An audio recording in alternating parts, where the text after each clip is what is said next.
otherness is she's essentially saying that we have to do so very carefully with recognizing the politics of representation, but to not stop the project altogether. And not to lose sense of humor about it. Yeah, people often do. I know, yeah. Well, maybe we should let Stina. Yeah, please. So this should work. Someone's going to need to... I'll do the slides. Stina, can you... Yeah. Oh, good. Thank you. You'll be a disembodied Maybe we voice. can take some of the first slides, and then maybe we have to turn it off because it might be too complicated, because some of them are animated, as you just saw.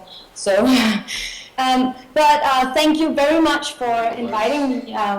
I'm very happy. I met David at the Free Culture Forum in Barcelona last year, and I'm really you have to go back.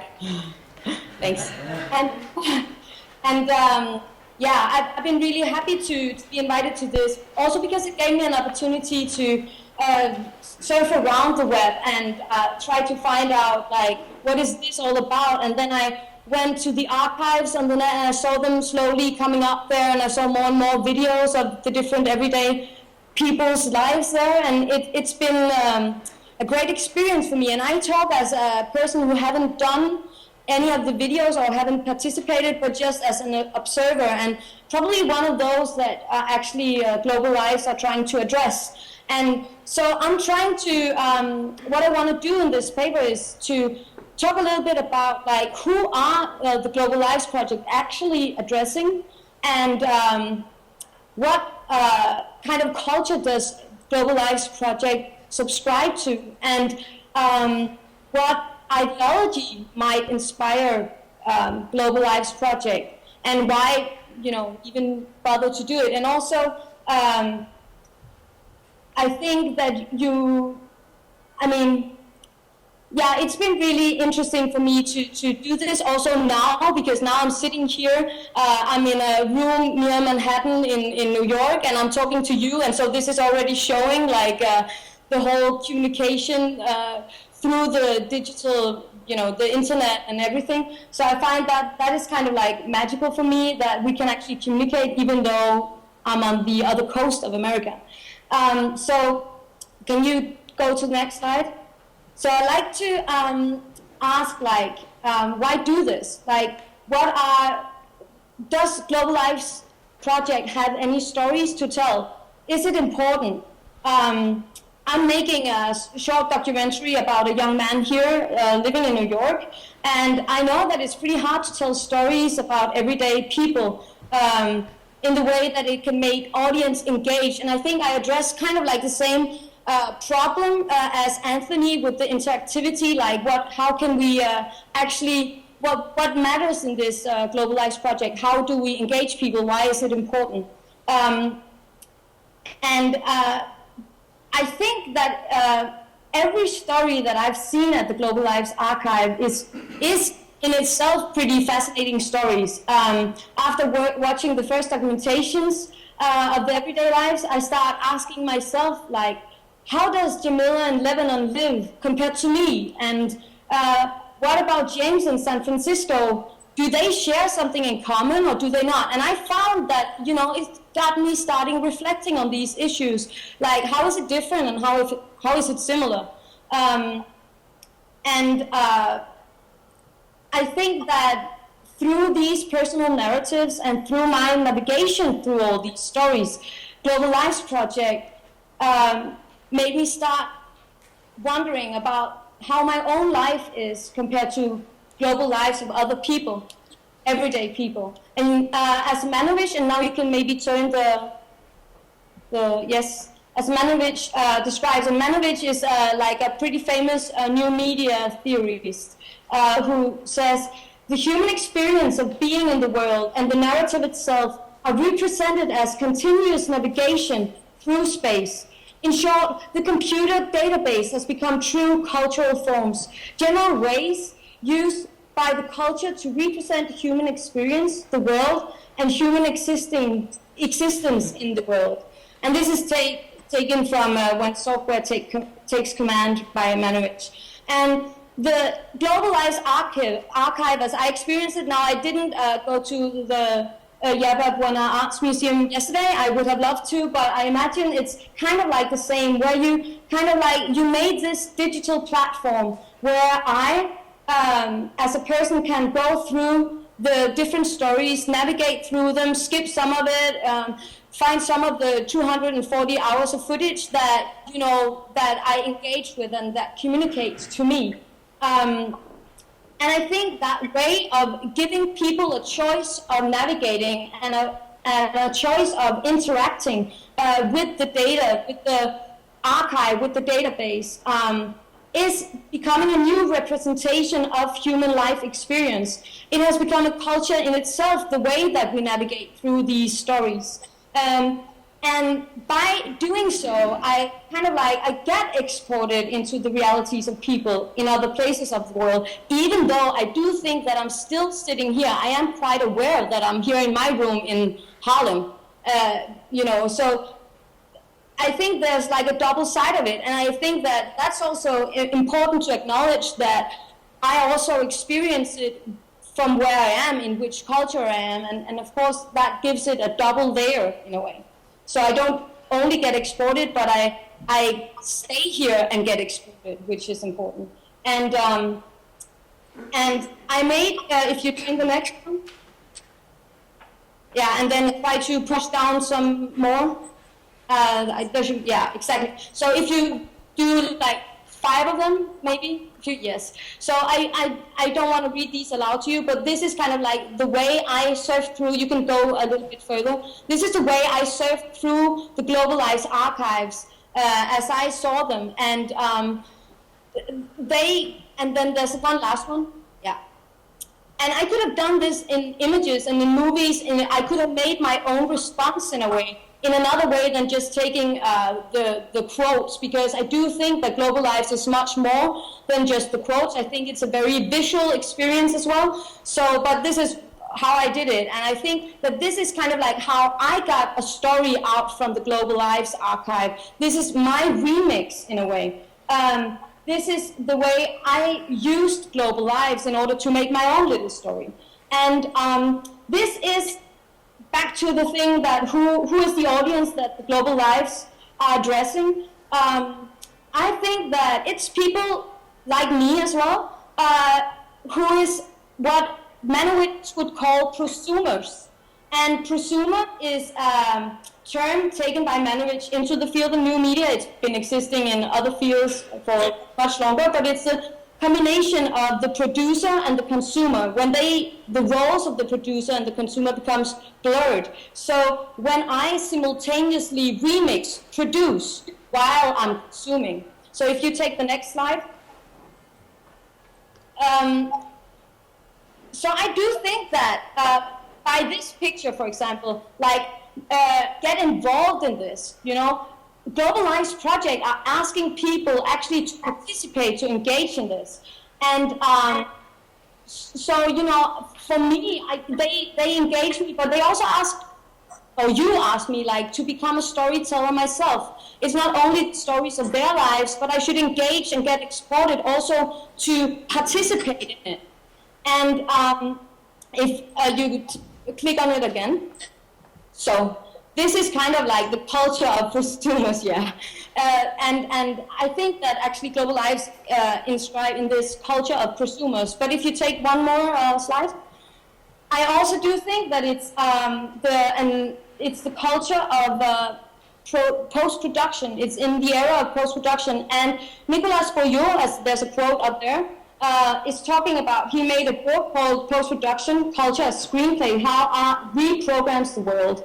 And I quote him, in this new form of culture, which one might call culture of use or culture of activity, the artwork functions as the temporary terminal of a network of interconnected elements, like a narrative that extends and reinterprets preceding narratives. So I find this is a very good quote to talk about and to tell that Globalized Project are really into this culture of post-production, engaging us as prosumers. If you go to the next slide. Yeah, thank you. And then the next one is lovely animation. So I do think that this platform that Global Lives are creating is a great example of how we are in the culture of prosumers and in the era of post-production. But I also do think that the globalized platform is communicating to us across both geographical distances and makes us want to collaborate and also do collaborate and make people engage in collaboration, no matter from which culture, work, sex, or belief we might have. And we can, find a common ground in this.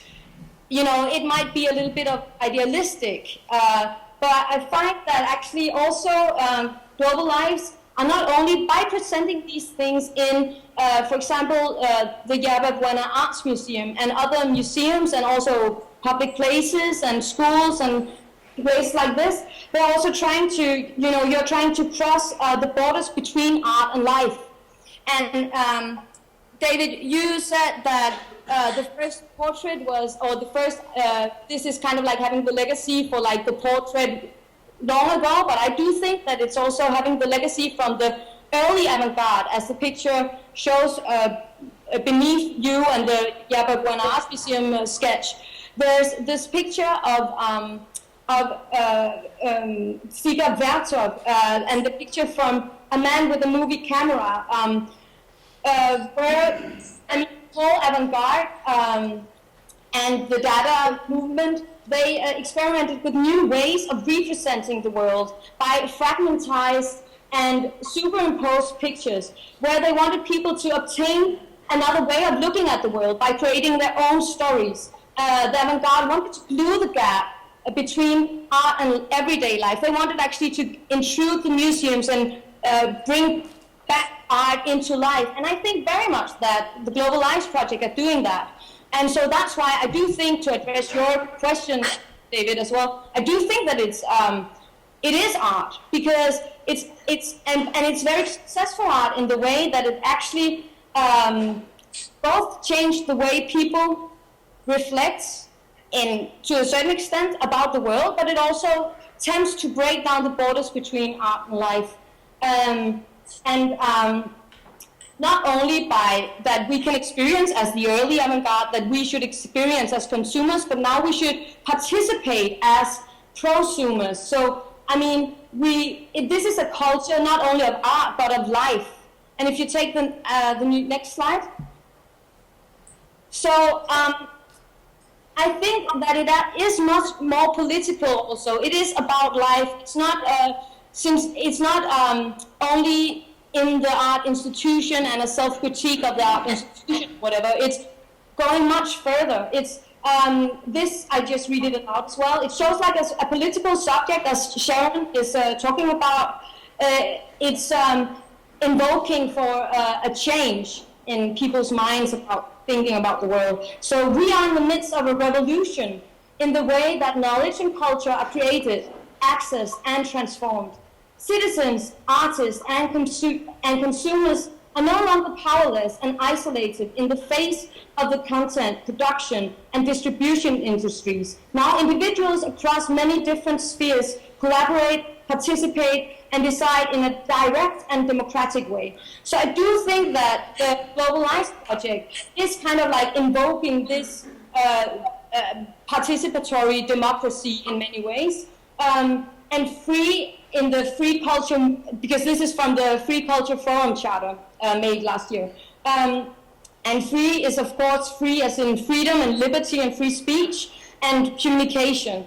I do think that Global Life is a symbol and part of this ideology. I do think that, to address the question I asked in the side, I do think that the Global Lives Project is inscribing in this whole sphere of free culture. It does cling to the idea of collaboration and sharing across both culture and networks in digital platforms. And also, I think that if you take the next slide.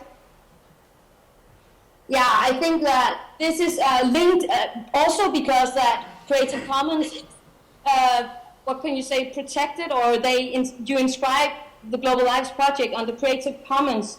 I don't know if you talked about Creative Commons, but probably most of you already know it. But it's a kind of copyright that basically also protects the freedom to share and collaborate and remix and distribute and circulate and communicate. And it's kind of like a gift economy, as DJ Spooky once said, where you give. I mean, you give and you exchange, and but you do demand something. You want people to engage from it, though, and you want people to take, when they share, you want them to, they don't want you only to take down, they also want you to share and develop on it and remix and reuse it and spread it out there virally. So I think that the Global Lives Archive is kind of like a color palette that we can, as artists and as everyday person, use to create our own painting of a global everyday life.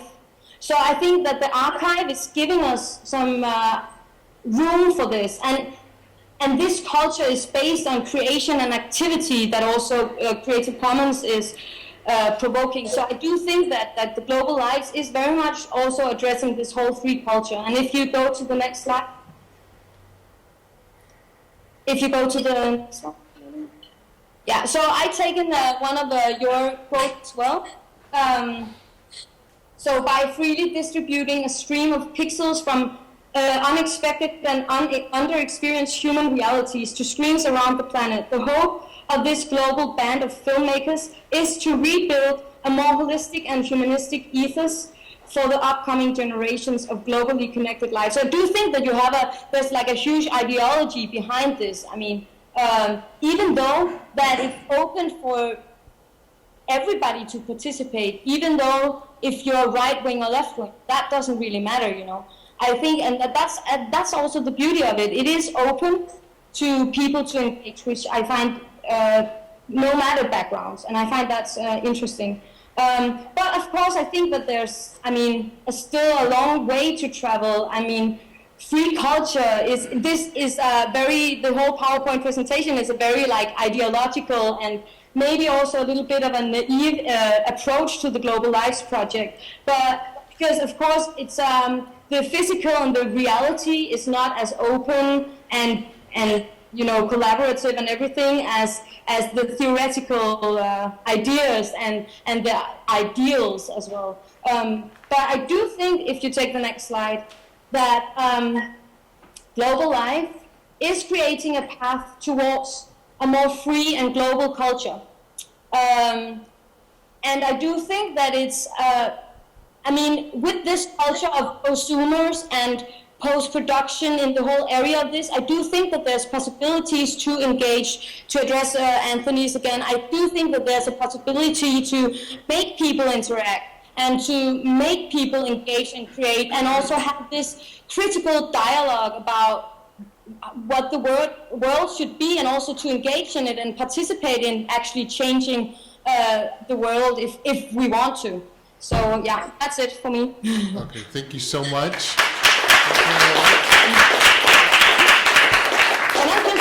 Can I just say hello? Yes, thanks. I haven't. Seeing everyone. Hello. Folks, we're well over our time, and I'll leave it to Anthony in terms of, should we continue the conversation at lunch, or? Yeah, why don't we do that? I can't hear you. We will continue the conversation We at might lunch. continue the conversation at lunch, which might be tough for you. Yeah, of course. But thank you for listening, and thank you for inviting me and everything. I've been really happy. Thank you, Stina. Thank you. So I wanted to announce that the Swiss consulate has generously provided lunch for everybody today, and so the lunch is available over in the Gifford Room in Kroeber Hall, which is on the second floor of Kroeber Hall. There's Berkeley campus maps available in the seminar room if you don't know your way around campus, and we'll see you over there. Anyway, thank you. No, we're in, It's across the street from Strata. it's across the street.